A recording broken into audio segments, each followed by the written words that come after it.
जहां समझदार आदमी जाने से कतराता है, एक ज्यादा समझदार धड़ल्ले से चला जाता है। धनुषधारी कुशवाहा भोजपुरी के हास्य और व्यंग के कवि हैं। मैं उनसे गुजारिश करता हूं कि वो आए और अपना कलाम पेश करें। आपके दयार के कवि रहमान साहब कहियो भूलई है नहीं, और जबले रही चंपारण ओरई है नहीं। देह दुनिया से बहुत अच्छा है। देह दुनिया से भले चली गई लन, हियरा से हमनी का जई है नहीं, हियरा से हमनी का जई है नहीं।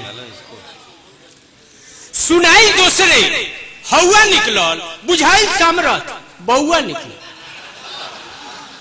सुनाई दूसरे हवा निकलल, बुझाई सामरथ बउआ निकलल। हल्ला भई जब भूई फोड़ बनौआ निकलल, जानू साधु बाबा का पाकिट से पौआ निकलल।